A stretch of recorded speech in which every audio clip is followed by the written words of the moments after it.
Hey guys, Steven here, Fanatic Perspective. Got Nino's Corner in the building. What's up, Nino? How you doing, brother? Whew, busy, bro. Crazy, man.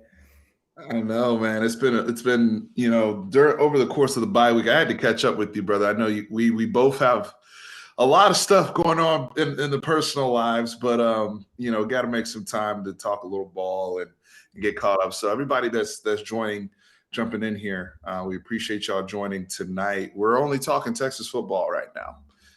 It is game week.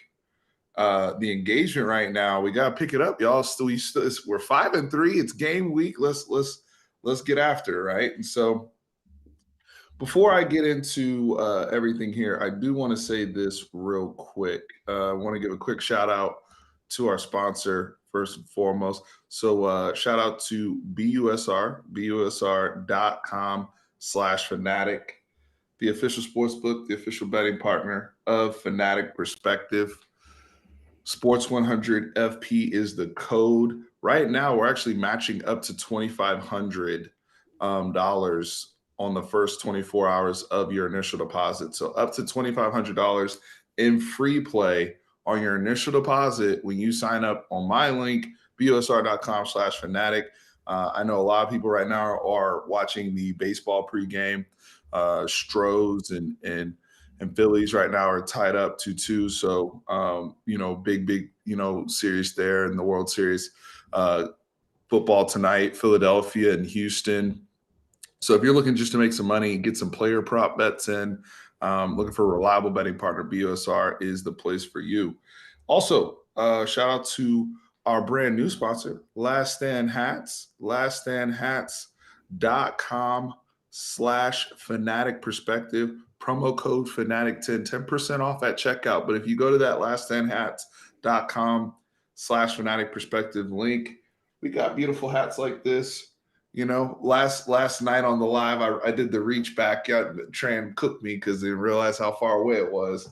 But we got wonderful, wonderful merch, polos, hoodies, hats, different schools on there. A lot of Texas schools on there. So support a local business and us here. Fanatic 10% off at checkout. So everybody, I see y'all filling in here.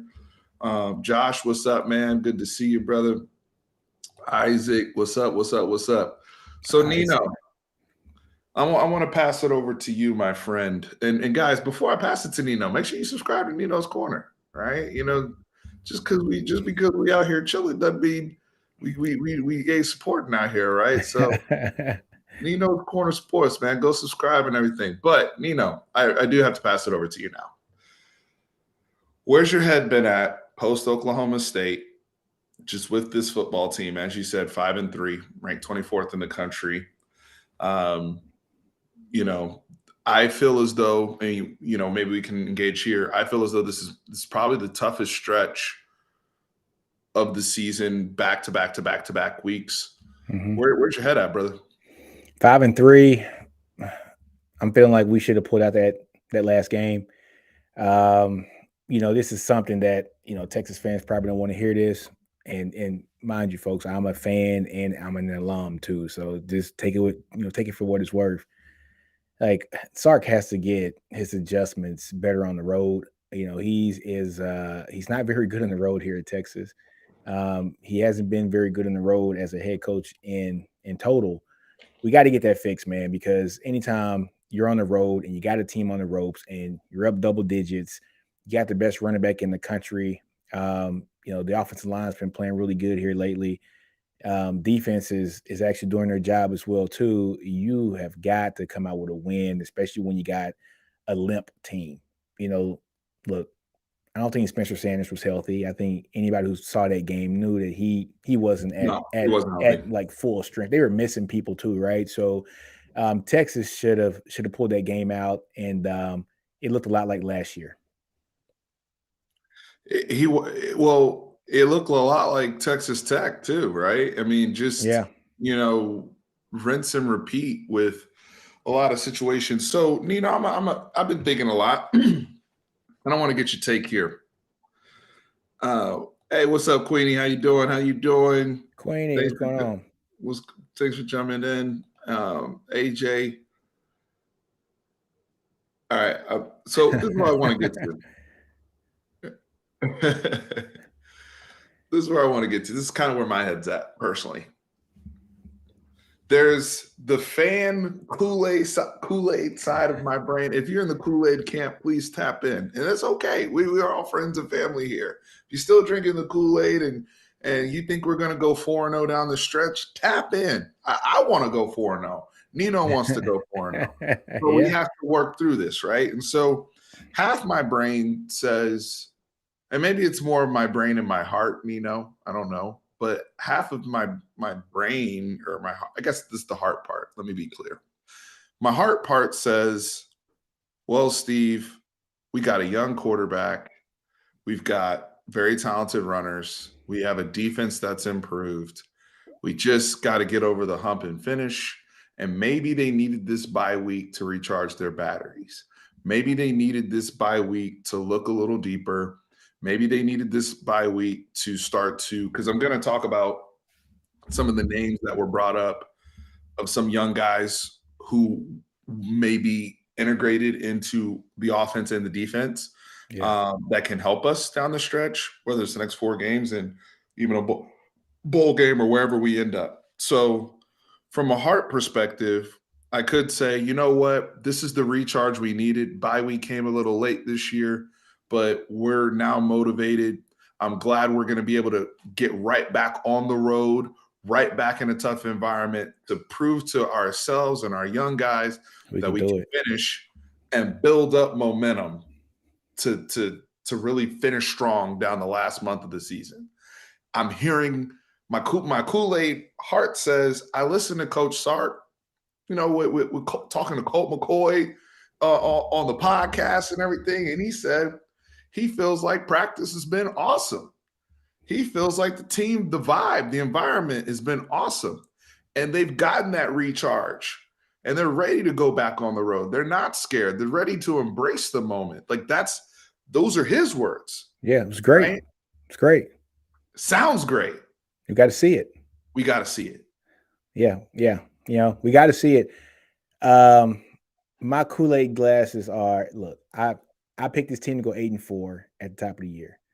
I still think this team has a great chance to go 3-1 at the end of the stretch. I would love 4-0, but they have a great chance to go 3-1 down this stretch. You're looking at a team at Baylor for the last game who isn't the same Baylor as last year. Kansas is a problem. Is their starting quarterback going to be in? Right? That's the thing. TCU. We know TCU is probably the best team in the conference right now. They're undefeated. They're a top 4 team in the country, right? Top 4, top 5 team in the country, right? And put them at 7, which was disrespect. Who put them at 7?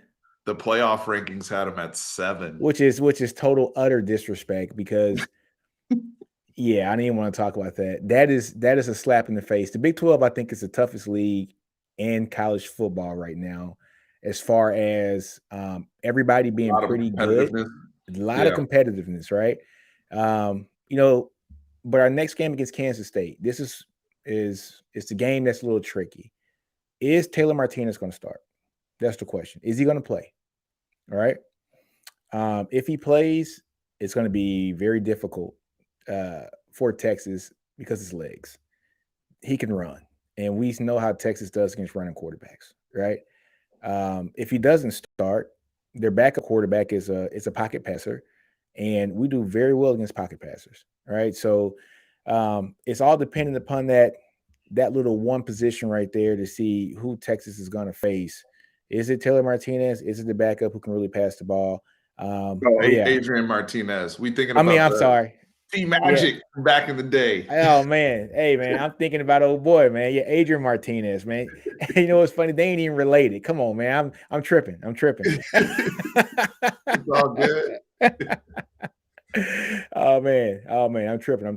But yeah, man, if he plays, it's going to be interesting because he can run, and every team in the country has problems with running quarterbacks. Even Nick Saban has problems with it, right? So, that'd be interesting. I still got faith in our defense, though. Our defense has played well. It's just, Coach Sark said that Anthony Cook's looking good in practice. He said Watts is looking good in practice too. So, hey, are they going to play? we shall see. Cook is coming off with that broken arm, right? So, I said 8-4, top of the year. I'm hoping that they, finish out 3-1. If they finish off 3-1, we'll go 8-4, and then the potential to go 9-4 in the bowl game. So Isaac's comment here is part of the Kool-Aid camp, and Isaac already said he said earlier, just to preface, he said he took a big sip, right? Big gulp. Right? So this is exactly what the Kool-Aid side is, right? It's recalibrate, and to some degree, I think to a big degree, that can definitely be the case. I hope that's the case. Yeah. Let me be very clear. I hope that's the case. Where I'm struggling, though, is if I remove the emotional element from my own fandom of this team. Like you said, I really related with what you said earlier, Nino, about you a fan first. Me too, right? It's the name. Mhm. And if I remove my fandom, I don't trust them. Yeah. If I Not yet. remove my fandom, you guys have one road win. Like, which is what, TCU last year? Yeah, and one road win. Think about that. And what's our signature win under Sark in these 20 games? So like that's where my if I was analyzing this as just a regular college football analyst. So what I'm hoping is that they can show us that they have, like Isaac said here, they have recalibrated. They can come out and right some of the wrongs that were made against Oklahoma State, against Texas Tech. Shoot, they didn't play great football against Iowa State. I said we squeaked over by. and over, we got lucky. We got right? lucky. Yeah. And so there's something here to be said in terms of, we're talking about Adrian Martinez and Will Howard, right? We did beat Kansas State last year at home in the last game of the season. That was a game where Roshan went crazy, and it was Casey Thompson's last game as Texas quarterback. Will Howard, who has improved tremendously, immensely, yeah, as a passer, and don't let him fool you, he changed his number, by the way. He was rocking 15 last year. Now he's rocking 18. It's the same guy, all right? Yeah. But he's gotten better. But this is a guy who we were happy to play him last year because Skylar Thompson, who's in the NFL with the Miami Dolphins, has played this year in the NFL, was injured, and we didn't see Skylar Thompson. We saw Will Howard, and we took advantage of that. However, when we talk about the running element, Will Howard stepped off for a 71-yard touchdown on us last year. Let's not forget that either.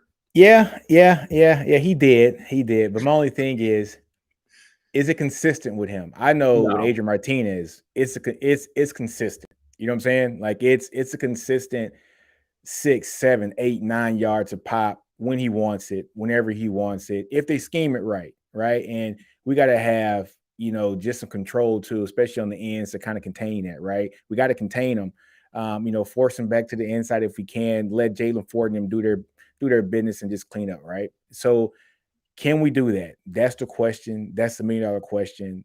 So Spencer Sanders was hurt last week, and we didn't get a chance to do that. I mean, we bottled him up a lot of the game, but then he kind of used his legs and did what he wanted to do there, just in that second half, right? So, this team hasn't proven yet that they can really stop a running quarterback.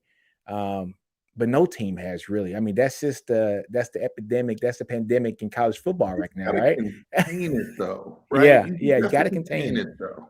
Yeah. And to be honest with Spencer Sanders, I was fine with how he ended up in the run game, containment wise. I know he busted some, but like if that's what we hold Adrian Martinez to, and we're able to contain Deuce Vaughn, and we're not letting. That's funny. I'm gonna say the next one here. That's funny. Hold on real quick. See, I gotta say something. We've been all just talking about Kansas State, and we didn't mention Deuce Vaughn yet. Yeah, no, he's yeah. You remember the last time him and Bijan were both on the field together back in 2020? That was a really fun game. 60-something on K-State. The one thing is K-State, how many games in a row have we beaten K-State? Now that's another thing that kind of scares me. I think we've beaten them like 5 in a row. I think 4 or 5, which is 4 or 5 scary. in a row. Yeah, Yeah, like that's another thing that a little, yeah. these guys Records are meant to be broken. at home at night, Manhattan. They are literally in the hunt. They have one loss in the Big 12 because their other loss was Tulane, right? Oh, I forgot they did lose to Tulane. They lost Yeah, to Tulane, that's but right. their lone Big 12 loss is TCU. And that was a good game too. It wasn't a bad game. That was an excellent game. Yeah. So, considering all these things, I think I see a lot of folks in the comments talking about 3-1. This is 3-1 to me, because we'll give them grace for a game to drop, and it may be this game. I don't know. We haven't picked yet. 3-1 to me, you can 8-4. That's where a lot of people landed. You can't be upset, even though if we look at context, yes, we can be upset. But at a macro level, 8-4, going to a decent bowl game, recruiting stays intact, and you become a destination for the portal, especially if Quinn Ewers looks good these last 4 games. Got to do. He got a ball. Yeah, if he balls the last 4 games and you're selling 8-4 and you're like, yo, I got a returning A-set quarterback. I have a defense that improved. I have a stable running backs. I have an offensive line that anyone should be excited to play behind. Like, the sales pitch is there for Texas, by the way. Yeah. We just the need pitch dubs. is there. You have Arch Manning coming in. But they got to finish, Nino. Yeah, they got to, man. Yeah, exactly. I was sitting back and thinking about just what could have been done a little bit different, I think, in this season, right, man? And, so my thing is go look at my preseason, videos. I think prior to the first game of the season, I think it was me, Steve, and I think Chris and Seth run the channel. And I said, one thing that I would love for Texas to do, or one thing that I predicted Texas was going to do, to put film out there for Alabama in game 2. I thought they were going to put Brennan Thompson out there and just let him fly and just show the speed. Just show the speed, right? Let it be out there. I thought through the first 3 games, I said Brennan Thompson's going to have 3 touchdowns, because I got a feeling that we're going to be up against, who was it, Monroe, and then in the third game we should be up 2, and Brennan Thompson's going to get some run. And I said 2 to 3 touchdowns he will have in the first 3 games. That didn't happen. I don't think he got his first catch until last week, right? But his first catch was a 33-yard, catch and run, which I was like, this is what we need, especially last week with Quinn, right? When he wasn't passing the best, when he couldn't go downfield like he wanted to go downfield. This is where I have a foul on Sark, is ease the game up for him, right? Dumb the game plan down for him. Make passing plays extensions of the running game. And I thought he was going to start doing that when Brennan caught that ball and ran for 33 yards, right? I was like, okay, this is perfect. Let the passing game be an extension of the running game. And he did that, and then he never went back to it again, right? And I was like, this is, come on, like use your weapons. What's the use of having soldiers if you don't use them, right? That's our expression in the military. What's the use of having soldiers if you don't use them, right? And so I feel like that was the opportunity to use your soldier in Brennan Thompson to kind of ease some of the workload off of X, who was getting targeted Quinn was trying to get to him every play, right? Ease that workload off, ease some of the workload off the running backs, because they were just basically piling up to stop the run. And if you can get those quick passes out to a guy like Brennan Thompson, use that speed, man, it could have made a world of a difference in the game and probably helped us, hopefully get a win in that game. A few things here. If you guys haven't checked out, over on Inside Texas, Eric Naline wrote an article specifically about, and this is something, if you guys follow this channel, we have been talking about using the bye week to get some young guys ramped up. And I kind of teased it at the beginning. Well, you know what? Eric took care of us and wrote an article specifically about this, what Nino just talked about, right? I didn't get a chance to read it yet, man. I got to read Eric's article. He's go check out Eric's article, because he actually brought up a point you were talking about early in the season. One of the things that Eric mentioned in that article was Texas not stepping on the necks of some opponents that they probably should have a little bit more to get more young guys in the game to get them reps, right? Mm-hmm.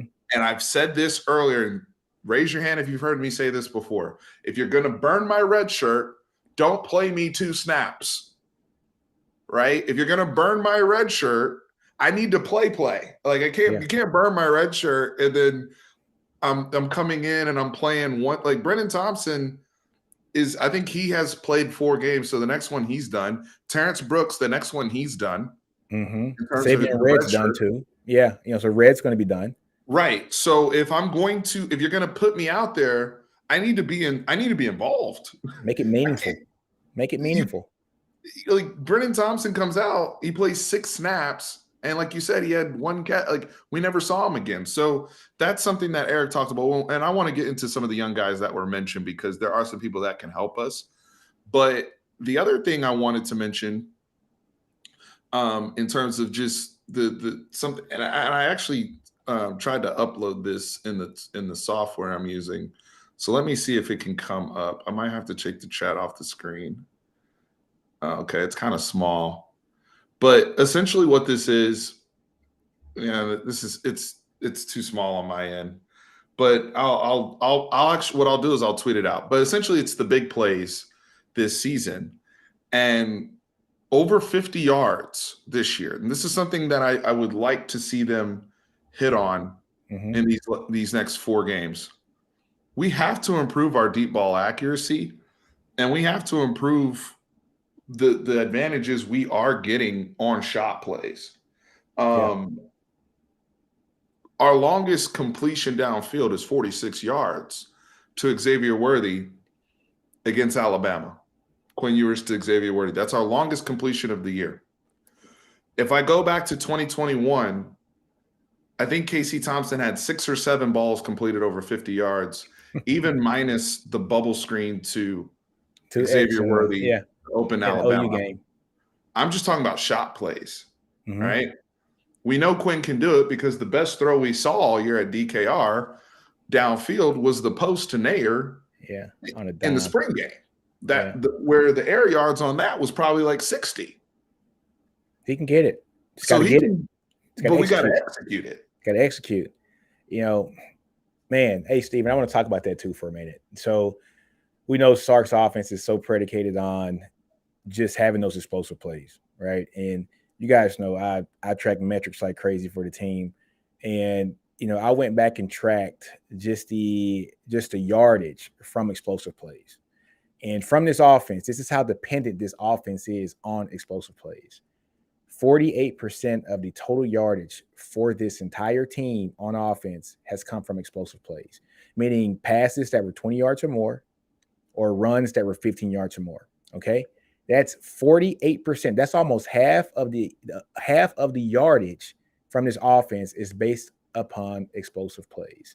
And it's great when we hit them, but when we don't and we depend on that, it almost takes half of your playbook away, right?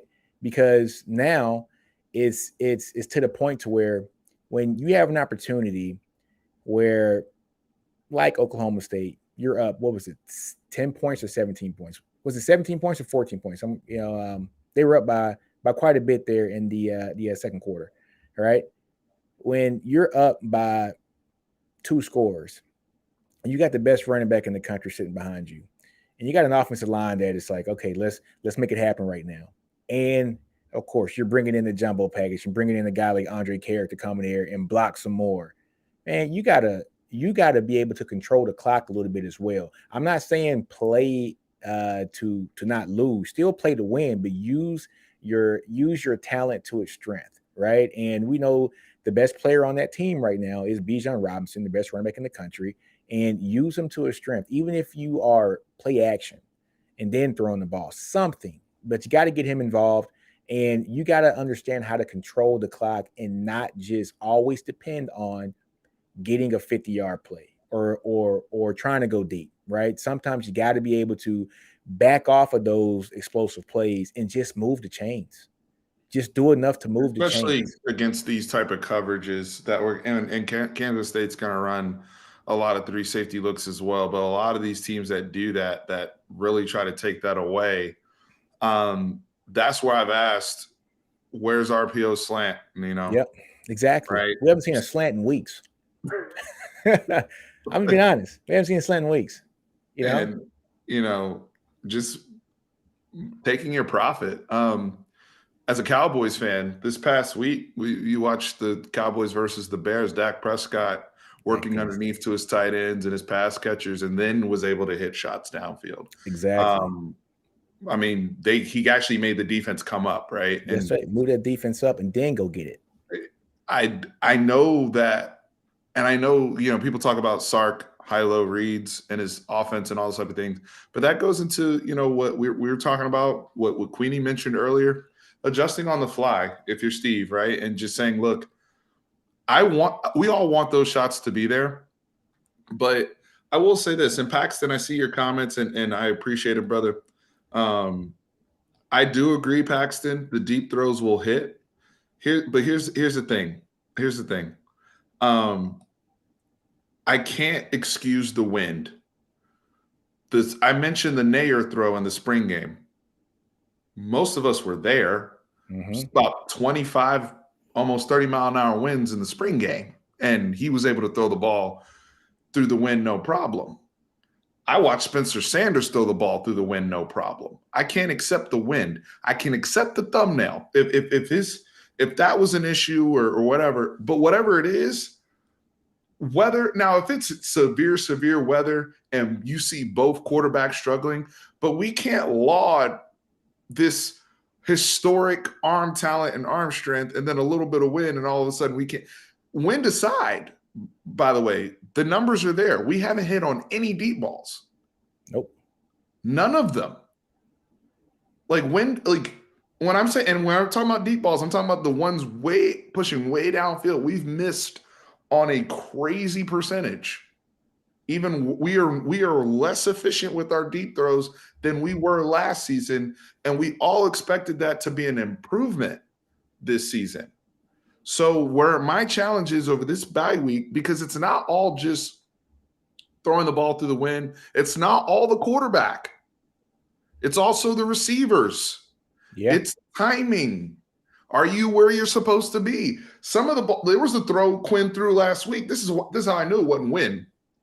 There was a ball that Quinn threw against Oklahoma State that probably traveled 60 yards. That was perfect, but Worthy turned out of his break too late. So it's not all quarterback related, guys. So we have the whole deep passing game, the timing, but these are things that during a bye week, you can try to fix as a group. You can try to fix as a staff, especially when you go into a bye week on an L. I'm hoping you had an amazing week at practice, right? Because this season can still be, there's still an outside shot for them to make it to the Big 12 championship game, depending on how things play out. Oklahoma State's really banged up. You still have to play TCU. You still have to play Kansas State. There's a lot to play for Texas. There's a lot to play for. It is. Yeah. Hey, Steven. And also, I'm just going through looking at my stats, right? And looking at the 5 Texas wins, okay? We talked about explosive play yards and just a percentage, right? We're almost 50% for the whole year. We're at 48%, right? In the 3 losses against Alabama, the yardage when it comes to just strictly explosive plays was 53%. I think against Texas Tech, it was 54%. And against Oklahoma State, it was 58%. Now, if you go and look at the wins that we've had, the 5 wins that we've had, the explosive play yards only dominated over 50% one time. And that was against UTSA. All right. We were averaging around 35% in explosive play yards in our wins so far this year, around 35 to 40%. So it cuts it down. It shows that we are turning the ball out, trusting Bijan a little bit more, making the game easier for a guy like Quinn, just moving the chains, get enough to move the chains. It's not all about a touchdown, so this is what I tell my kid all the time, because my kid, he's in flag football now. Right. And every time he gets the ball, Steven, little Nino, right. Every time he gets the ball, he wants a touchdown. And when he doesn't get a touchdown on his first touch, he comes back to the huddle and he's like he wants to cry, right? I'm like, son, it's not about a touchdown every play. Get your first down first, and then once you get that first down, move for a touchdown if you can. Everything's not about the big play, right? And so it's the same thing here, I think, with the Texas offense. We got to, yes, we want to be explosive. We want to be able to catch these guys in stride to get them some yardage and turn it up to explosive plays. But if we're getting a constant 7-8 yards per play, getting first downs, moving the ball, having 12 to 15 play drives like other teams are getting on us, we have a great shot to win games because we're not going 3 and out. And once we're going 3 and out, our defense is tired by the third, quarter because they had 3 or 4 3 and outs in a row. And you cannot trust your defense to go out there in that short span of time after the offense only playing 16 plays and 4 drives and expect your defense to be almighty.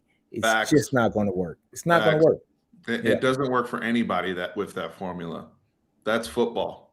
Yeah. I thank you for saying that, because not that the defense shouldn't get, but I want to critique them where they need to be critiqued, right? In certain areas. But when it comes to just flat out, we are running out of juice because of these factors that you're pointing out and these percentages, that's not fair to them. It's not. Right? It's not. I have this comment up here from Isaac. This is why I'm optimistic. If assuming that was resolved and he's fine, and I expect Quinn Ewers to play well these next 4 games. I hope so. I'm not, and when I say play well, I'm saying throwing the ball, like the things we know he can do, right? Mm-hmm. I know we have, again, we're going to face some tough opponents. There's going to be a coverage where he gets tricked, right? But at least if he's cutting the ball loose downfield and it looks like Quinn Ewers throwing the football, I'm fine with that in terms of the growth and what he's seeing as a freshman quarterback. But what I don't want to see anymore is we have somebody running a shallow cross and he can't even get the ball there, right? So that I don't expect to see that. I agree with Isaac here. It was very uncharacteristic. Quinn has had success even in the Iowa State game where he didn't play great, but he was good. Mm-hmm. And layering the ball against those deep looks, right? Intermediate. I agree with Nino. And somebody else said this here in the comments too about Jordan Whittington. Why is there such a reluctance? And maybe I can ask you this: why is there such a reluctance to spam Jordan Whittington and Jatavian Sanders in the middle of the field? At some point, like, there's certain games where you look, whether it's NFL or college, and a slot guy will just end up with 12 catches today because that's what the defense dictated. Yeah. I would like to see us play football a little bit more like that. If you guys are going to sit back there in these looks and we're still able to run the football effectively with Bijan and Roshan and get our yards, then why can't I should be able to play action right off of Bijan, right off of Rojo, and just make a whole bunch of money, 8 yards, 9 yards. Yeah, chunk yardage. With Jordan. Yeah. Why is that? Anyway. Yeah. That Jordan Whittington. Okay, this is. I haven't seen anybody stop him on RPO, slant, anything. I haven't. I love Jordan Whittington, right? To me, he is a more physical, and I want to say this in the best way possible without offending the guy who I'm going to compare him to, because this guy's cashing in checks right now for the Baltimore Ravens right now and was one hell of a receiver here at Texas. Jordan Whittington is every bit of what Devin Duvernay was at Texas. He has that ability. He has that talent to be that kind of guy here in this offense. When he catches the ball, he's a running back now. When he catches the ball, a lot like Devin Duvernay. We all raved about Devin. He had great hands, but also once he got the ball, you saw the world-class speed, you saw the physicality, and I think that's what you get in Jordan Whittington as well. If Jordan Whittington was used, I think, in a fashion like Devin Duvernay was used here when he was here, oh my! I mean, we spammed Devin the last year. Huh? That's why he had 112 catches. But dude, he balled out. I mean, I mean, It's okay to spam dudes like that, though. yeah, Like, I'm gonna throw a slant 15 yeah, times. yeah. You know what? It's okay to, to spam a little Jordan Humphrey the year before. It's okay to spam a Duvernay. It's okay to last year spam an Xavier Worthy. But guess what? Everybody knows about Xavier Worthy right now. He's not a secret anymore, right? He's not a secret. So now he's getting a safety over the top. It just is what it is. People kind of know about Jordan Whittington. Okay, so even if he's getting covered pretty decently, people didn't really know about JT Sanders at all. Spam him, and once they start to roll over to him, spam Whittington. You got to do something, man. It's coming to a point now where a guy like Jordan Whittington has all the talent in the world, and I think that this offense could be so much more prolific if they utilized him, I think, in the right manners.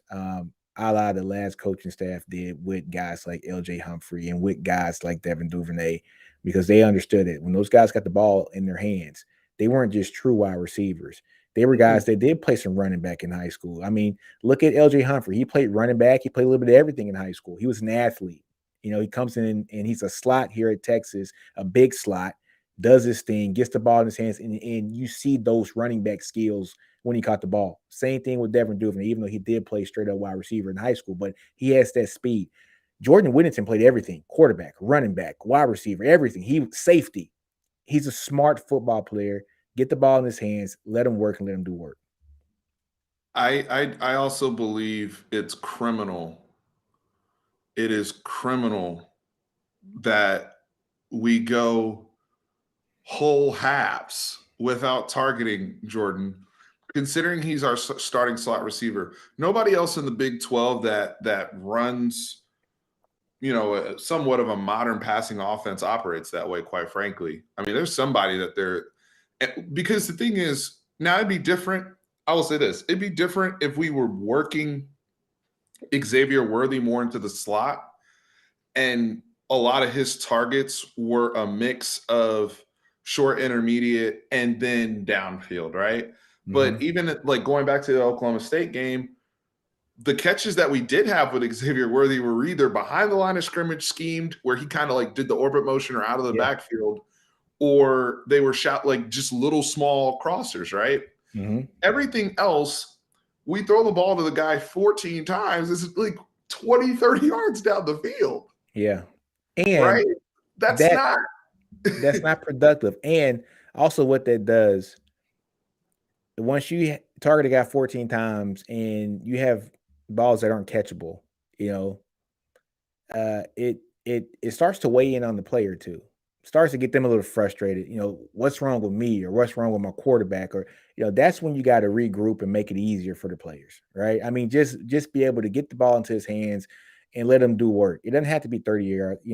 It doesn't have to be 30 yards down the field. It could be a 5-yard, catch. It could be something where, like you said, it's behind the, it's actually behind the line, but it allows Xavier Worthy to do his thing and to try to do some work, but it gives him a little bit of confidence, right? Because he sees the ball go in his hands and he's able to try to do something with it. When he runs down the field 40 yards and the ball is out of bounds, or it's not put in the right place, or wind's carrying it, and we just know that our quarterback wasn't up to it that day. He just didn't have it that day. That's when we got to simplify the game for all those guys. If you have a game, if you leave a game, and I think this is an area of the reason why we're harping on this so much is because I said this a while ago. I believe that this coaching staff, I'm going to make 2 points here because there's a broader point. There's a small point, a broader point. Small point is I believe they have all the pieces they need to solve. They have the answers to the test for any question that's asked. They do have the pieces. Now, it can take longer to get to those pieces, but the pieces are there. Yeah. They have the quarterback that can make any throw. They have the runners. Lord knows we got the runners. Yeah. We got the tight end. Yeah. Our offensive line's not holding us back anymore. Offensive line's good. Defense is playing well. You have all the answers to the test. There's no, that's why when you look at the advanced metrics and stats of,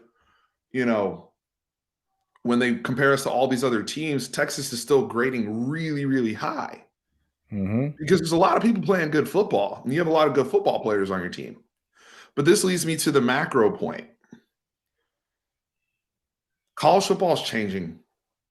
And I'm not here to hit the panic button. Sark, I think, has a 5, maybe 6-year contract. I want to see him get all of it. I want to see him get extended because he's balling and he's coaching his ass off and we're winning football games. Mm-hmm. But the reality of the situation, and this is why this is where my brain is coming in and what I'm seeing. College football we're coming into a place right now, especially with the transfer portal, where it is going to become more and more year to year with your roster. And some of the pieces you have right now, you may not have next year. Yeah, because of the portal. I mean, even think about, even forget the portal for a second. Queenie's guy, Keandre Coburn, who's now a massive strength on this football team. He's going to get drafted. Devondre Sweat, those guys are gone. They're gone. They're getting drafted. And the guys, if we don't perform where these guys expect themselves to, actually lift themselves up and do, we are going to see some portal hits. It is what it is. But like you said, Coburn's going to be going to the draft. Sweat's going to be going to the draft. These are talented guys, right? Likely Overshown. Yeah, Overshown's gone. Anthony Cook, that's the guy that's going to make somebody's roster. And I don't understand how people don't really realize how valuable of a guy like Anthony Cook, how he is going to be viewed upon. Hoping they can talk him, but he's not back in. But he's not, because this is a guy that the NFL covets guys like that. They love him because, yes, he was a 5-star guy. And I tell you what, folks, when it comes to the NFL knows who the 5-star kids were that came out of high school. They have a running track record of these guys. Ask me how I know. I have a cousin who is an NFL agent. And yes, they understand who exactly the 5-star guys are. They keep track, and the teams do.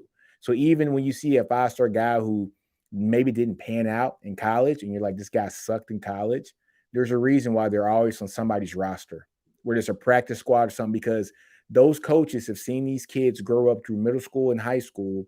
And they always say, hey, he didn't coach him right, but I know I can get the best out of him because I saw what he did when he was 18 years old. Coaches are arrogant, folks. That's just a small – coaches are arrogant, and and they have to be.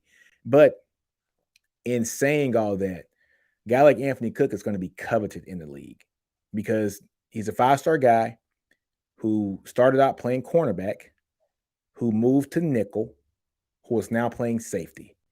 Do you know how versatile that is for the league? The league looks for guys like that because he's a guy that is not only going to ball out on special teams, but if I lose a corner or a nickel or a safety, I got a guy who I can plug and play, if I coach him. And he won't freak out. Yeah. And he won't freak out because he's done it all. He's a veteran guy who has done it all. So, yes, I would love for Anthony Cook to stay. I mean, who wouldn't? I think he's been an unsung hero here on this team. But look, would I be shocked if he left? No, I wouldn't, because the NFL likes guys like that. So we're going to lose him. We're going to lose Bijan, Roshan. Even Steven, sticking with the defense, Deshaun Jameson, who's been much maligned, but you guys have seen when he's not on the field, when Ryan Watts is not on the field, when Jadae Barron's not on the field, there's drop-off. Anthony Cook leaves last week. Now, I think he's going to play with the club, which is going to be dope. I think he's going to rock the damn, like the Chris Brown joint. Like the Chris Brown joint. Yeah. I can't wait to see a Cook out there with it. We mentioned Coburn, Vicente. Like Jalen Ford, I'm going to tell y'all right now, just from what I've heard, the NFL likes Jalen Ford. And his numbers and his tape are in alignment. The NFL likes Jalen Ford. My point is, you have to have a sense of urgency to win football games at all times. You don't know when that talent's going to be there.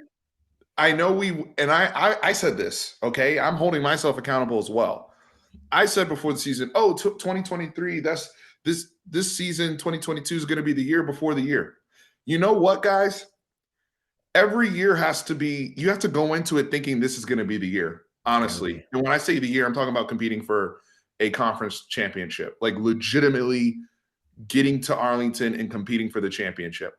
Now, it's different when we're talking about there are some things that have to be on alignment, in my opinion, to be in the top 4 and compete for a playoff spot in a national championship. But in modern college football, we no longer can say, oh, well, we're pleased with this because we're going to be better next year.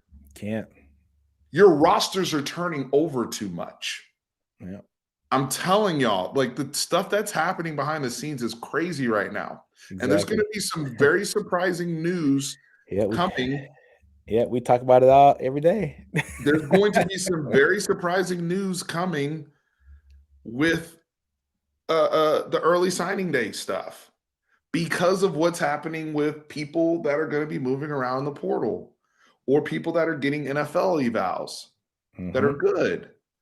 Exactly. So we can't. That's why I'm mad that we're blowing games that we shouldn't blow. Yeah. Because you know who has a sense of urgency? TCU. And that puts pressure on Sark. I'm sorry. Sonny Dykes is in year 1, and he took over a 5-7 team, and now they're undefeated. That lost O'Shawn Mathis, that lost Zach Evans, that lost people to the league, and they're undefeated. And guess what? That head coach is on our staff now. There's pressure, and they're going undefeated right now. Look. This isn't. I don't want you guys to think that I'm here bashing Sark and saying that he's not the guy. We need him to be the guy. Yeah, I love Sark. This is positive pressure by his peers that are coaches in the conference. Yeah. And I'm using Sonny Dykes, our brother over at Locked On Longhorns, John Davis, who's doing an amazing series, by the way, for over the bye week. Yeah, myself, Texas Homer, Nash, everybody's involved in that series going on over there. But John Davis pointed out Josh Heupel puts pressure on Sark. Yeah. Brian Kelly puts pressure on Sark. We can't keep sitting up here and saying, well, he inherited this, and well, we had these problems, and that's why we're struggling to win games. When these dudes are coming in and they're like, no, I need to win now. Hey, Lincoln Riley's putting pressure on Sark right now. Lincoln Riley is putting pressure on Sark. He just took over a team that won 4 games last year. And 4 games at USC. Right yeah. Yep. All he did was take his quarterback and 1 wide receiver, and I think on 1 or 2 defensive players, and took over a roster that went 4-8 last year. They're a top 10 team right now in the country. There has to be a sense of urgency to win football. And the thing is, if you do what you're supposed to do in Tech and you do what you're supposed to do at Oklahoma State, no conversation. We are not having this conversation right now. Yeah. Not having a conversation. We're not having a conversation. We've got to take care of business on the road. We've got to take care. This team has to realize that they need to learn how to be comfortable being uncomfortable. You know what I mean? So you have to be able to win in uncomfortable situations. You got to be able to thrive in uncomfortable situations. It's chaos, right? I mean, it is chaos. It is utter chaos, going on the road and hearing people, at Okie State pounding the stuff on the side of the stadium. And it's one of the closer, stadiums when it comes to fans to the football players, right? Going to Texas Tech and getting tortillas thrown at you 24/7, right? I mean, it's chaos. It is organized chaos by the opposing team. You got to be able to be comfortable being uncomfortable in those chaotic situations. It's something that we teach the military all the time. Look, stuff is not going to be prim and pretty. It's not going to be the training, right? It's not going to be what the training is. It's going to be unorthodox, right? But we train you to be a certain level of person, right? So when things break down, you don't rise to the occasion, folks. You fall down to your training. You fall down to the level of, of your training. That is military 101. And that's life 101. Nobody rises to the occasion. People fall down to what they're used to, right? And so if you're trained at a high rate and if you're coached at a high rate to where you're coached not to make mistakes and to be a disciplined team, when things get chaotic, you're going to go back to the mean, and the mean should be discipline, which is something that we have been missing these past couple of weeks when it comes to penalties. I think we had 13 and 14 penalties last week and 16 like the week before. Yeah, our penalty, and there were a lot of pre-snap. Exactly. False starts and just stuff like that shouldn't happen. That comes down to preparation. That comes down to coaching. That comes down to discipline. And that lets me know that when it comes to you being at a certain level of training and coaching on those certain issues, it's not been up to snuff on those issues, because when it's been chaotic, you've fallen down to what you're used to, and what you're used to is false starts and jumping off sides and things of that nature. Great counterpoint here by Isaac. I know Isaac's Kool-Aid gang. I love it. And I'm not anti Kool-Aid gang, by the way. I'm just saying, What do you say? I thought I described it well. I'm separating what my head is saying from what my heart wants, right? Like, my head is saying this, my heart wants this.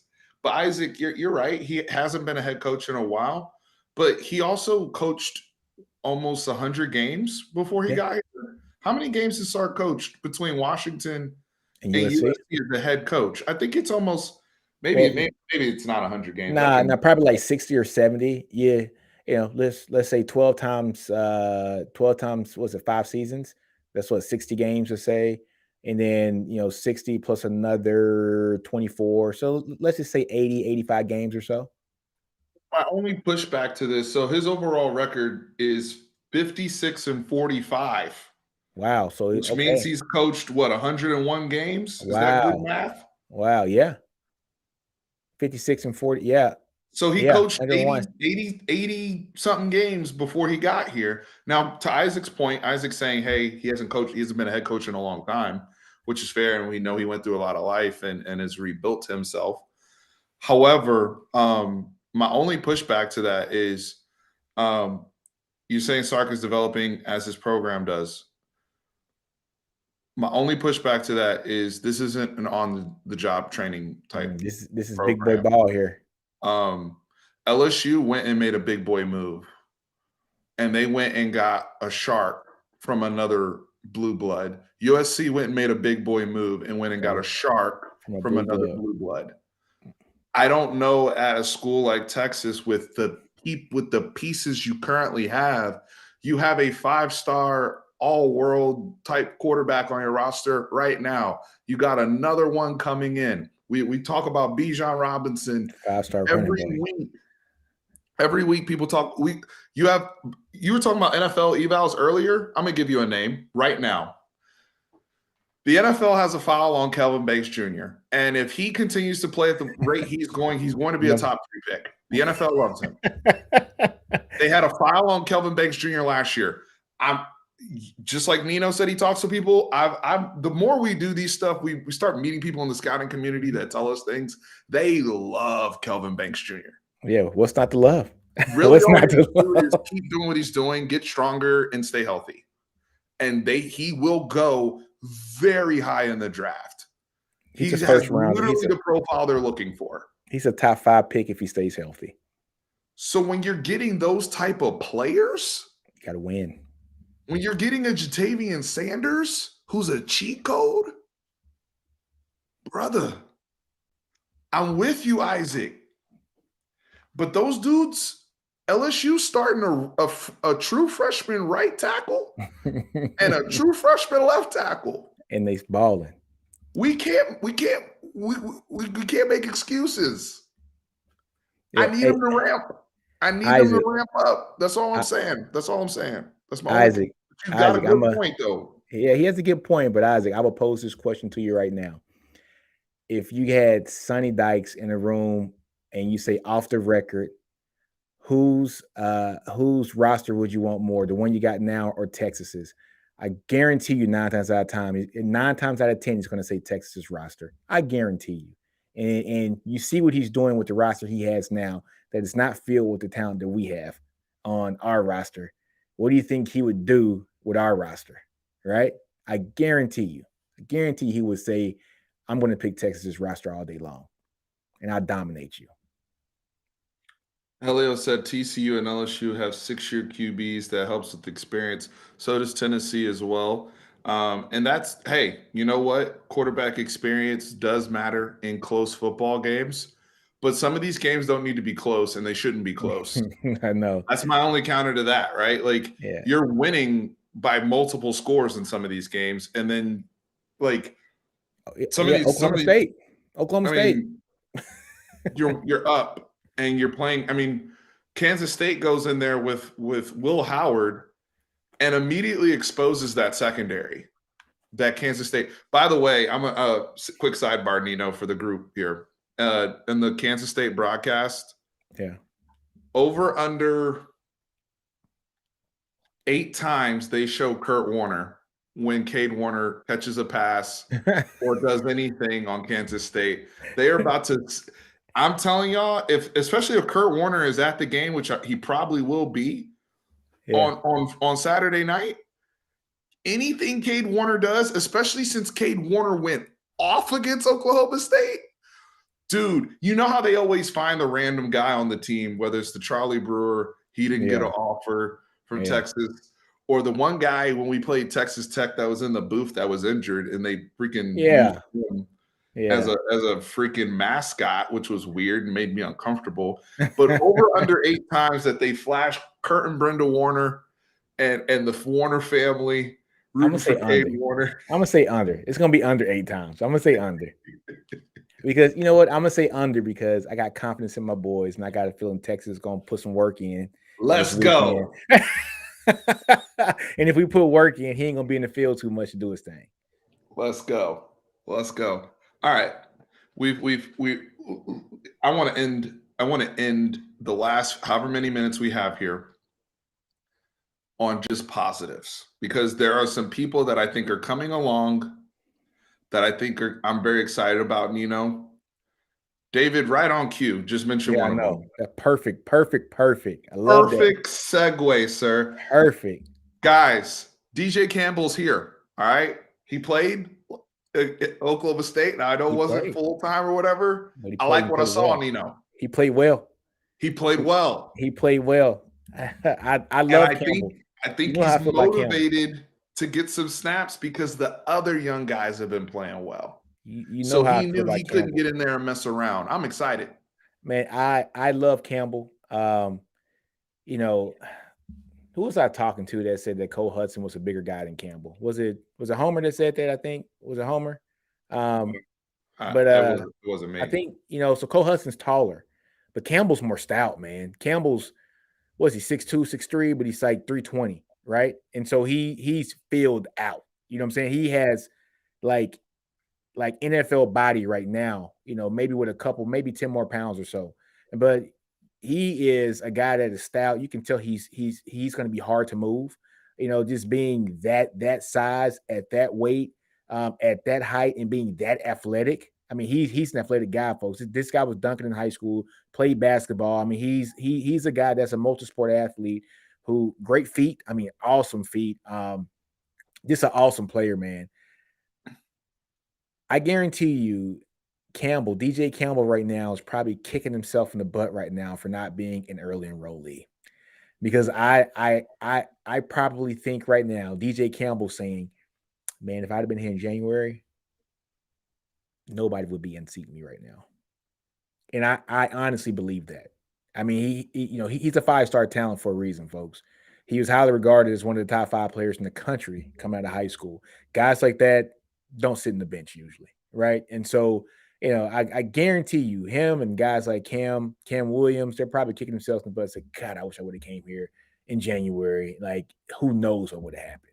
You know, hey, and it is what it is. But Campbell got some nice run last game. He looked good out there as well. I was excited to see him. I think he has the perfect frame for guard. He's not too tall. He's a stout guy. It's hard to get underneath him because he is, you know, I wouldn't say short, but he's only about 6'2" compared to guys 6'4", 6'5". Compared to those guys, yeah. You know, so his center of gravity, when he gets low, and it helps him out so much. And he's a strong guy too, man. Campbell's strong.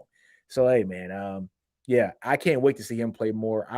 I hope he gets to get in the game sometime, man. I like he's amazing. I can talk about Campbell all day long though.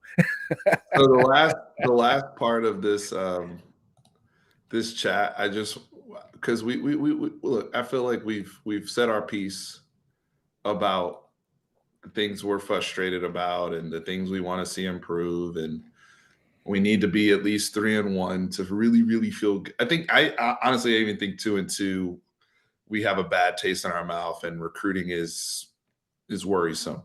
But I want to end here with some optimistic things that I think are really going to be strengths for us this next 4 games and even moving forward. Um, I think Brennan Thompson, he's not going to be perfect. He's not going to be this stellar route runner. Just use him in whatever you need to do to help complement Xavier Worthy. And I think guys like that, just being in the game plan, being more involved, they can develop and ramp faster, and they'll learn faster than having to sit on the sideline all the time and not really. And he can help us with his speed and Yeah, opening up speed. things the same way, the same things you've seen with Keelan Robinson whenever we've used him in diamond package Exactly. as well, right? And so just seeing those guys, another positive. I've liked what I've seen from Jaleel Billingsley since he's been back. Yeah. I've been impressed with his, not just him as a pass catcher. He actually made some tough catches in the last game, but I've been impressed with him as a blocker. Yeah. I was shocked. I was shocked. I like Billingsley a lot. Now we're naming again. We get into this game where we're naming all these names and people, and we understand it's going to take snaps away from certain folks and whatnot. But at least with Billingsley, he can play a little outside receiver for me, at least on the boundary too, and still help me in the run game. Nino, I'm excited. If this is the last 4 games or 5 games of Bijan Robinson's football career, I'm excited to watch the best running back in college football. Mm-hmm. I'm excited to see him go out the right way. I want to see him go out the right way at Texas, assuming that he's going to make that journey to the NFL, which he probably should. He's being ranked very, very high on all the boards. Yeah, he's a first round pick. And we just want the brother at this point to keep his health, get his yards, and finish his strong, amazing career that he's had at Texas. I can't believe we're already at this point, but this is why winning is paramount, because players like that come and go.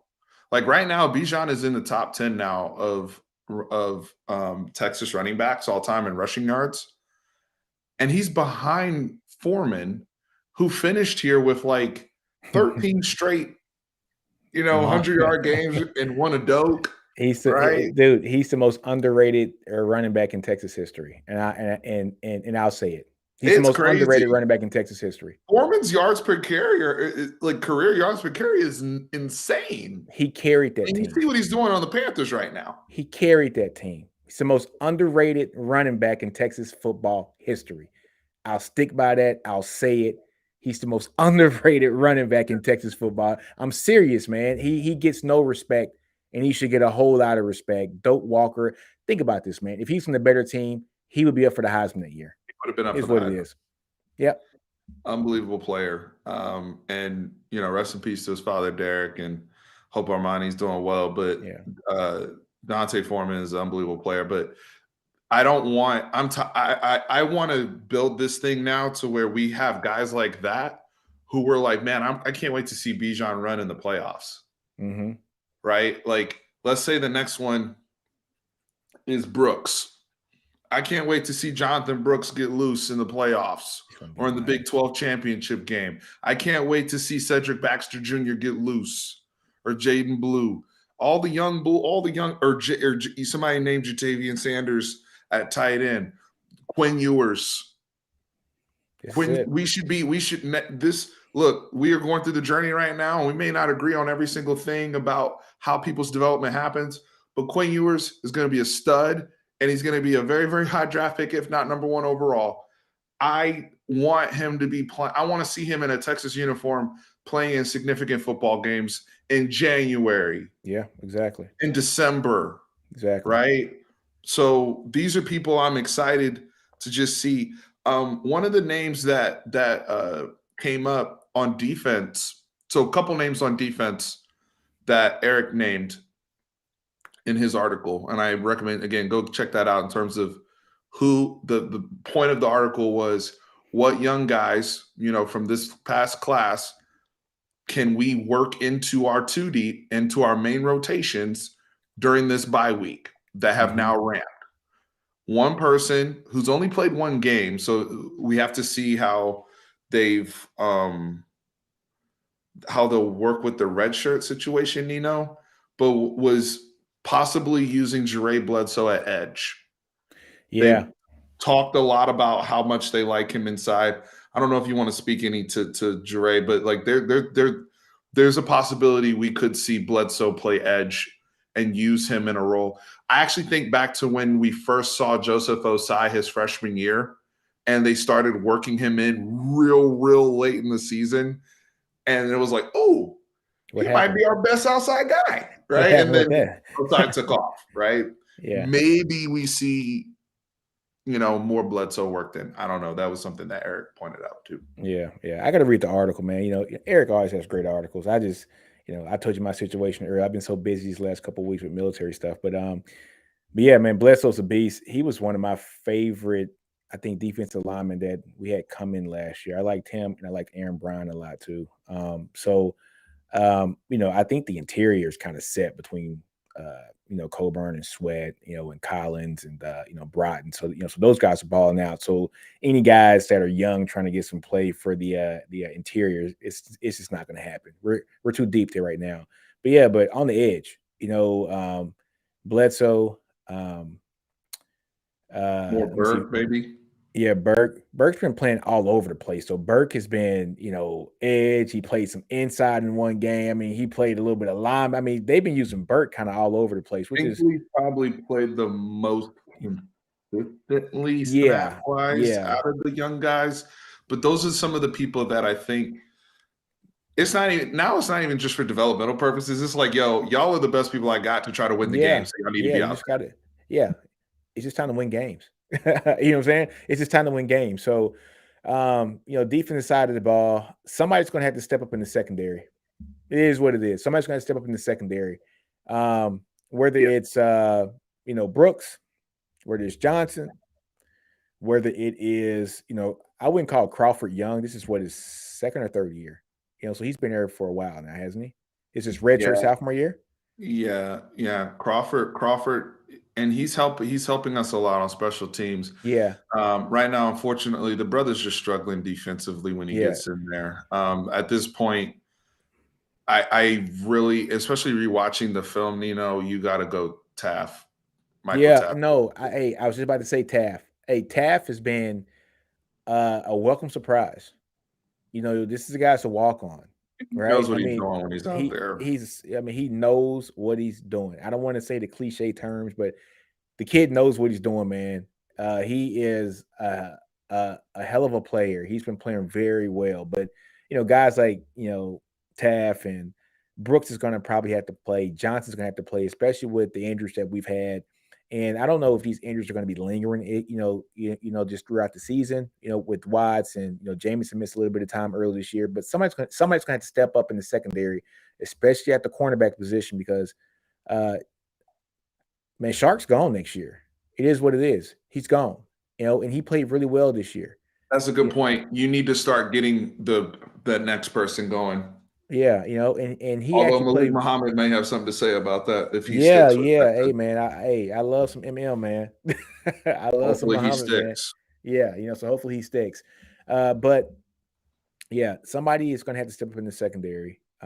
Just the uncertainty with Anthony Cook, Watts with his injuries here over the past couple of weeks, man. Somebody's going to have to step up, and somebody's going to have to start looking back and tracking the ball when it's in the air, so we don't get these pass interference calls that have been called the past couple of weeks. So, yeah, it is what it is, man.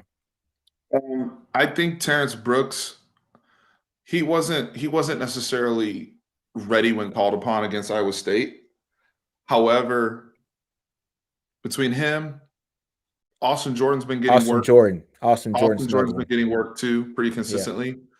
I do expect if you're telling Terrence Brooks he's going to play, I think mentally he's going to be I think we'll get a better version, if that makes any sense. Yeah, because versus Iowa State, he just got thrown in. One thing, he has the pedigree in him too. I mean, everybody knows who his father is, right? And so, he just has it in him, right? And like you say, if he knows he's going to play, that's a guy that he's young, folks. He's a freshman, right? So freshmen usually aren't going to be 100% ready to go 24/7 all the time. But if they know that they're going to get some play and some reps, those guys are going to be mentally charged up like just actually do great things. But hey, I want to say something, here about Paxton's comment here, about Jameson. He said Jameson had a horrible game against Oklahoma State. Yeah, but look at the totality of the season so far with Jameson. Jameson has played very well this season. Cornerbacks Yeah, have Oklahoma bad State was games his every worst time, game man. of the Yeah, year. hey, players mess up too, right? So Jameson had a bad game against Okie State, but look at He's look had at a his good total season. season. He's had a really good season, and because he's had that consistency now. I mean, this is I've said this plenty of times. The first time in his career where he's had one position coach for 2 years straight, and I think we're seeing the fruits of that right now this season because he's having a really good season this year. What David say? No, I agree. I agree. Yeah, We got to hold on to MM. We got to Yeah. hold on to that. That's he. Just and the reason why I'm insinuating that, folks, if you don't know or haven't heard, Nick Saban. Granted, A&M is still right there too, right? He just went on his A&M official visit, but Nick Saban is pulling the whole. I'm personally recruiting Malik Muhammad now. All right, Yeah, he's prioritized him. That he has been prioritized by Alabama staff, and there's only a handful of names that they are even pursuing with some of the spots they have left for their secondary. He is at the top of the list on their board. Man, you see how stacked that is, man. Like you're like, I'm done recruiting, but I'm gonna kind of cherry pick this 5-star cornerback, and this is the guy I want, right? Yeah, come on, Saban, leave us alone. My only, if I could talk to Sharp, my only thing I would tell him, I say, yo, your brother, your technique has improved. I've really liked your physicality in your hands placement in terms of, I'm big with corners. You got to have strong hands in terms of rerouting, redirecting, taking away that 4 or 5 yards of cushion against the sidelines, and rerouting and having strong hands at the line of scrimmage. That's something that Ryan Watts naturally has. He's good at that. But hand-eye coordination comes into play when catching the football, and that's a whole different animal. My only thing with Sark is, for somebody who has played offense and played both ways, he's still dropping too many picks. So we gotta get those turnovers, and when the ball's in the air and we have an opportunity, especially some of the balls where you get 2 hands on them or you're able to get basket underneath, you got to make those catches. Chili, I'm well aware y'all are all. Billy talks to me about Derek Williams every freaking day. It's so annoying. I know you guys are all over that. That's why I don't bring him up very much on this channel. Out of sight, out of mind. But Derek Williams this is why. But in all seriousness, when it comes to defensive players in particular in recruiting, and I think Nino agrees with me on this. I'm not sure. I'm gonna throw this out here. I think we've actually talked about this before. But when it comes to defensive players in high school recruiting, they typically don't go to schools with bad product. Like, they're going to go to the factories. Yeah, they want to go to the guys take more chances with the schools they pick. That's true. But with defensive guys, you better be like, you can make fun of A&M, right? Like, people talking about, oh, why are dudes going to A&M? Blah, blah, they suck, blah, blah. Their defense is still good. It's still ranked high. Now, granted, they just gave up 500 million yards on the ground. but over the last few years, A&M's defense has been, really, really good, right? And so with our defense, I worry about us. I think it's really hard to tell a Derek Williams to come here if you're 7-5 or 6-6. Yeah, unless that's Arch can be the master recruiter that he's been so far and say, hey, bro. But if I'm 8-4, 9-3, I'm not worried. It's a lot easier to convince them to to stay. And everybody knows I'm from Louisiana, born and raised in Shreveport. It is hard to get kids not to go to LSU from Louisiana. Hard, folks. That is the dream school for every kid in that state for the most part. It's the only Power 5 team in that state, right? So it is hard to get kids out of that state, especially 5 stars, to not go to LSU. It's hard. So, I got a cousin I have a story about that. But anyways, so it's hard. You have to really screw that up as a coaching staff to have talent who probably wants to go there, not go there. Right. Right. So, yeah. Look, it's easy. That's the thing too, is the more you play at Texas and the more we've seen somebody's journey and we've lost games, the easier it is to pick on people. And I'm not like y'all are always going to be harder on Deshaun Jameson than you are on another player because you've seen him at his worst. Yeah. But also But with Sham, he's been good lately though. he's had a good season. The Oklahoma State, look, he knows he should have made the tackle on Braylon Green. Yeah. He knows but that. happens. It happens, y'all. Like Players have bad games.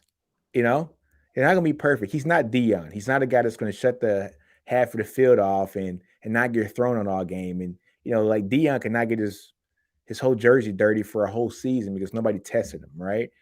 He's gonna get tested. He's gonna have games where he messes up. But for the most part, Deshaun James has been pretty clean this year. He's been pretty clean. I mean, he's been a guy that's probably had the potential to work himself into being a draftable player, whether it's late rounds or so. But he has that potential. He's done that well this year. So and then couple that with his special teams play as well. So Sark's been playing good this year. He had one bad game. We get it.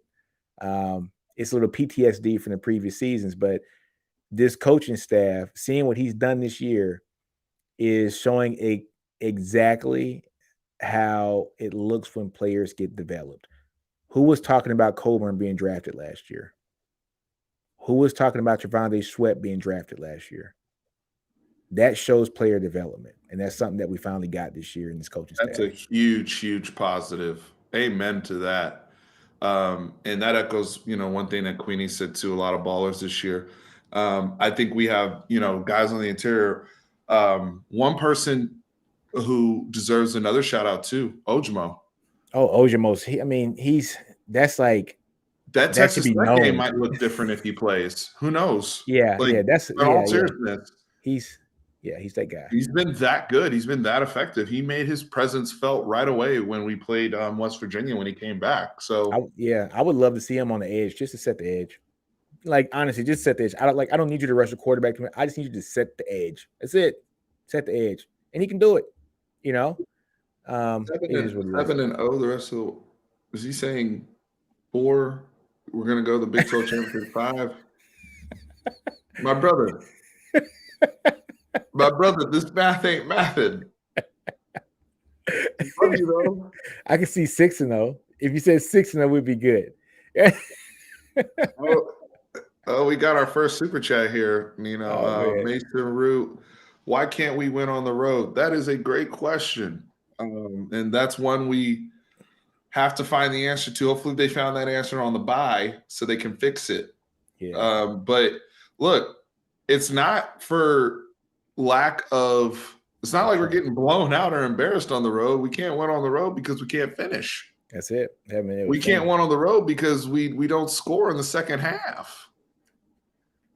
Our defensive metrics from the first half to the second half actually stand fairly consistent. I think we only gave up like 10 or 13 more points in the second half than we do like overall in the first half. And that's with more snaps and fatigue and all these other things factoring in, right? Yep. Offensively, our metrics fall off a cliff in the second half.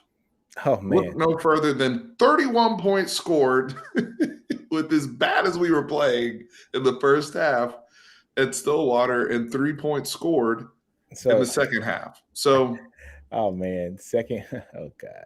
It's also this, guys. It's also this. We talk about adjustments, but what does that mean, right? Yeah. When somebody decides to take something away from you, right? Analyzing what that person is doing and what is the counter or beater for that defense. Exactly. Right? And then not being afraid to spam something. Sometimes, like for example, Texas Tech, There's been times in this season that the staff has taken things away from their own selves. Texas Tech, that second quarter was beautiful with Hudson Card and Jordan Whittington just going crazy over the middle. Glance routes, everything over, like easy money. Nobody's coming down, right? You're not even calling the play. You're not even running those plays. You're not even, that's not the defense taking, maybe they switched their look a little bit, but at least I come from the school of, I'm going to run it until you show me you can stop it, whatever it is, right? And so if no one's ever going to show me that they know how to stop Keelan Robinson out the backfield, then I'm going to run Keelan Robinson out of the backfield in terms of some of those wheels and some of the formations that we do with Diamond. Now, when we hit on the wheel route a couple times in the Oklahoma State game, the one big one we had, Bijan Robinson, 41-yard walk-in touchdown, right?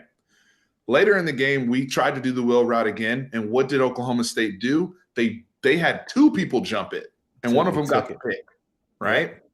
But if you look at the play, there is a counter or a beater for every defense. So if two people are jumping the wheel, where are the people in the middle? Exactly. So that's just training your players to understand, guys, we've been beating them on this wheel. We know that they're going to start doing what? That means my in-breaking stuff should be open, quarterback. My in-breaking stuff should be open, tight end. Be up. And it was because we were hitting seam routes. Exactly. But it's just understanding that quicker, right? Understanding right away, as soon as somebody counters, I have a counter for your counter. There's a beater for everything. It's an open book test. Yep. It's not rocket science. And Steven, you remember, I told you guys this after the Okie State game about the lack of adjustments that we've had here in Texas this season, right?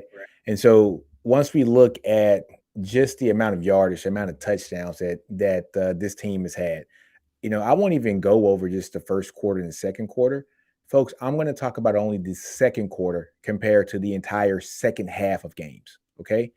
In the second quarter alone for the entire season, Texas has 1,306 yards, okay? In the second quarter alone for the entire season, and 15 touchdowns, okay, in the second quarter, okay? In the third and fourth quarter combined, the whole second half combined, Texas has 1,476 yards. So do the math on that, is roughly 168 yards. So over the second half, and also I think they only have 11 touchdowns. So over the second half, Texas only has about 168. Second quarter. Yeah, more than what they have in just the second quarter. Not the second half, just the second quarter. So only 160 something yards more over the second half than just in the second quarter, and 4 less touchdowns in the second half as they do in the second quarter. Texas has not adjusted well in that second half, and it's shown. It is definitely shown. They ramp up in the first half. They do great things. They put it on in the second quarter, which lets you know, folks, that they are going off script. In the second quarter, you're not on script anymore, folks. Your script is usually your first 2 drives, right? You're probably not in script in that second quarter. That's your 5th, 6th drive. If you got a 5 or 6 drive script, then kudos to Sark. So it lets us know that he is countering in that second quarter and doing great things. But after halftime, even when we have leads, and halftime is where you can really fix stuff. Yes, it's I don't know if you're saying it ain't broke, don't fix it, or we're just not adjusting the way that we should to actually take over games in the second half. So, that's just one stat. Roughly 160 more yards in the second half than in the second quarter, not the first half, just the second quarter alone, and 4 less touchdowns in the second half as Texas has in the second quarter. 15 to 11, and 1,300 yards to around 1,460 yards here from the second quarter to the second half. So crazy stat. Staggering, Nino. Yeah, they're staggering. It's crazy, isn't it? Staggering. So I didn't realize it was like, wow. We've almost done exactly what we did in the second half of games this year as we did in the second quarter of games this year. Not the first half, as the second quarter. Just let that sink in for a little bit, folks. This is why, and going back to Isaac's point earlier about development and progression and all those things, my frustration is because Texas isn't even as far away as we think they are. No, they're not. They're there. I mean, They're like all of these there. games, they're winning the game and they're dominating these games in some cases. Like Texas Tech, look what Texas. My thing is, and we'll finish here. Are you willing to do whatever it takes to win the game at all cost? That's it. Because people are selling out against you, Sark. People are selling out, and it's crazy some of the tactics that are made. And for example, I mean, again, the reason why Jordan Whittington and Jatavian Sanders are wide open on the Bijan wheel route pick is because Oklahoma State, by design, sold out to take that away because they couldn't stop it. So they sold out for it. But like in boxing, right? If you're behind in the rounds and you know you need to go for a knockout, as a counter puncher, that's the easiest way for me to get a knockout because I know you're swinging for the fences now. You're desperate. Mm-hmm. But when people are desperate, we need to make them pay for being desperate. You see what I'm saying? If y'all want to sit up here and go for it like maniacs, all that means is that I'm going to get a stop and I'm taking the ball over at the 30-yard line. And then, and then I'm going to kill you. Yeah. And I'm going to blow you out. But the problem is we get a punt in the Oklahoma State game, and I don't even think we scored on that.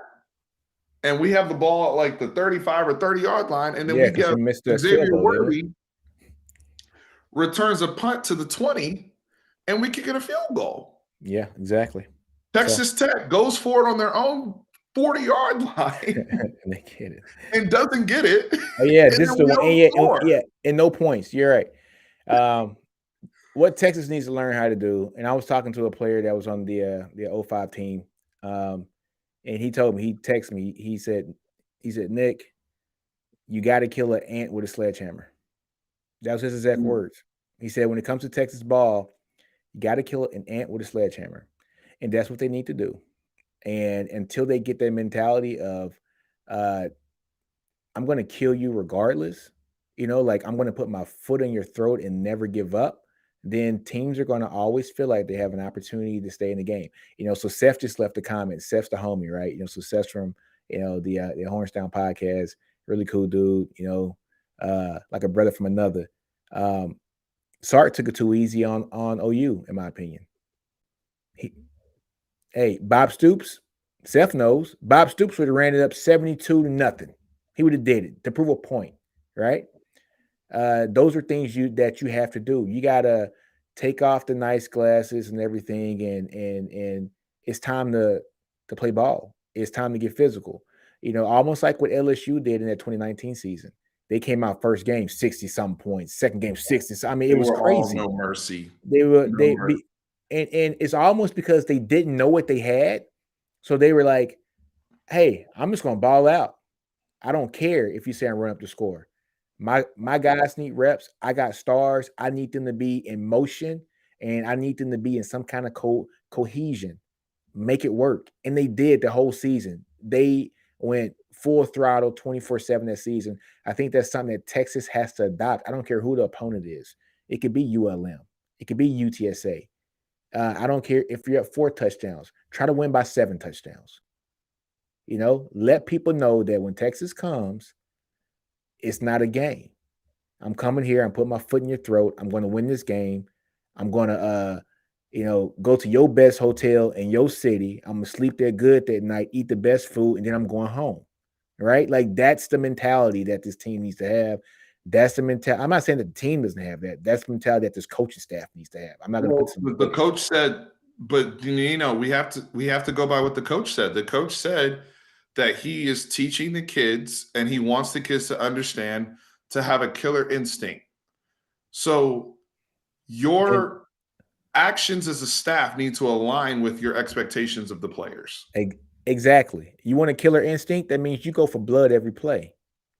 Here's what it is. I'm not saying every play has to be a And that's to bomb. be Now, a this, bomb, but your yeah, best but plays, you're your right. best plays, you have to look. If I'm up 7 points or 8 points or 10 points, and I know that this can be, one score away from being a tied game or a one possession game, I got to put some killer instinct in. I got to put some foot on the throat right now to keep the ball possession, and use my best players to win this game. Run the ball down your throat. You got the best running back in the country. You got the best closer in the country, I think, in Roshan Johnson, that people love to forget about. He's a hell of a closer, right? Put those two guys in 21 personnel or 20 personnel and let them work. Let them work. That's called killing an opponent. It's not about always having the big shot. It's about getting that dub. And the way you get that dub is use your assets to the best of their ability to make sure that your team is successful. And have that mindset against every opponent because I, y'all drop in the comments what your predictions are for K-State. For me, they got to show me they can beat somebody on the road before I give them the benefit of the doubt, because I gave them the benefit of the doubt against Oklahoma State. But I Exactly. think that they could.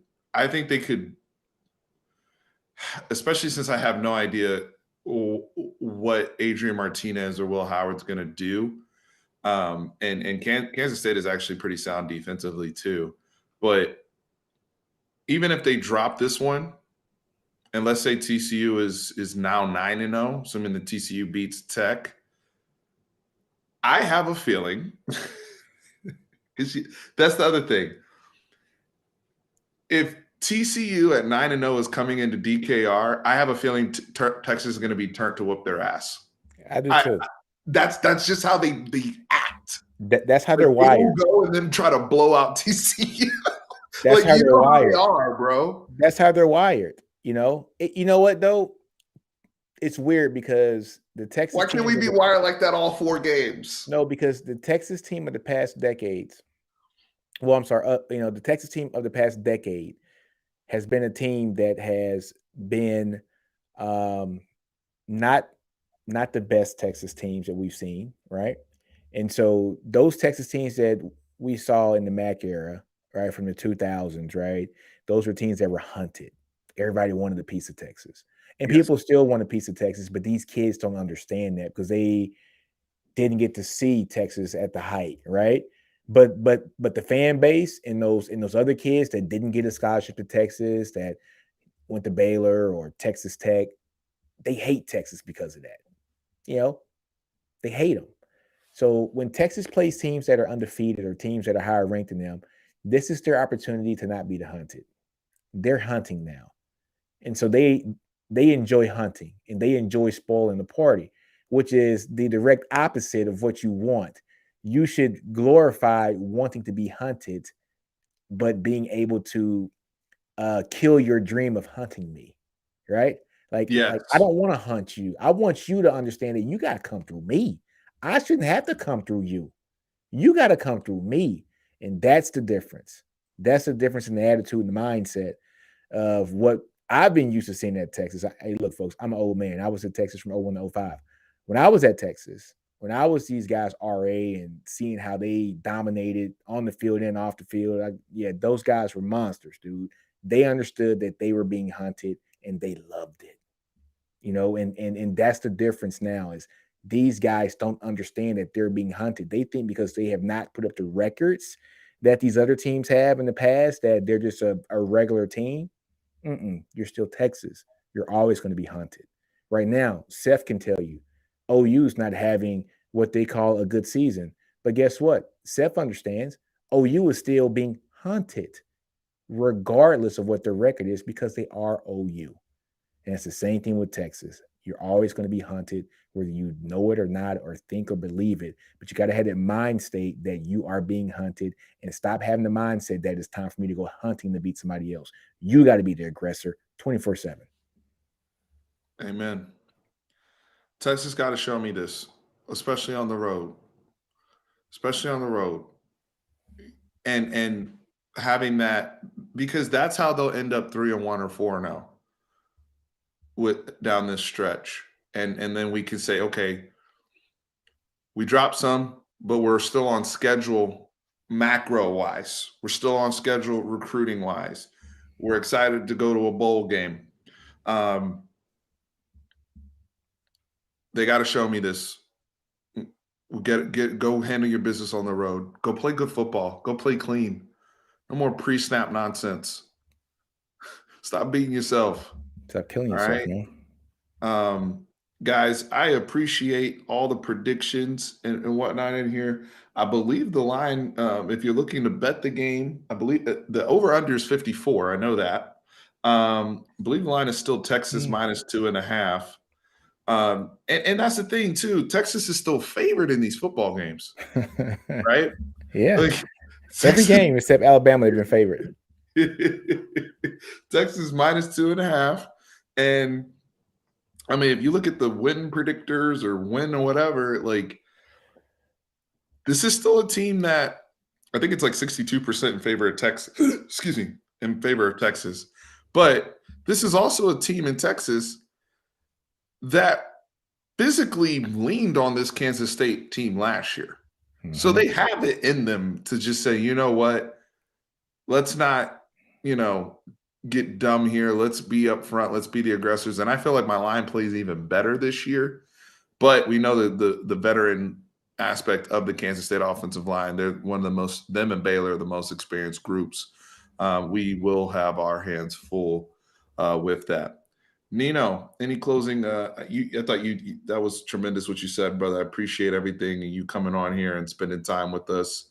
Anytime, man. Anything else you want to promote or just let the people know about, or man, you guys know where to reach me. Nino's Corner Sports. Go to the website, ninoscornersports.com. Go to YouTube, just search Nino's Corner. You'll see me. Twitter, Instagram, everything. Everything's Nino's Corner. Yeah, but definitely go to ninoscornersports.com, Texas Stats. I kind of go through the breakdown after every game on the alignments, the personnel packages, everything, the supposed play yards, successful play yard. I mean, all that good stuff. You guys want to hear metrics? It's me. I'm good with that stuff. I also do high school, high school guys are the prospects that aren't like the most touted guys, but I love to actually, like highlight those guys and some like up and comers here for like the 2024 class. There's a guy named Trey Williams out of Troop, Texas, who, I'm kind of like pushing out there now. He's going to be one of the top guys here, I think, in the state here in 2024. Awesome kid. Just got through texting him through Twitter. He has another video out. I'm gonna probably highlight him next week. And I got another kid, a cousin of mine. I got to give a shout out to my cousin, man, KJ. Black, out of Vivian, North Cat, Ohio, man, up in Louisiana.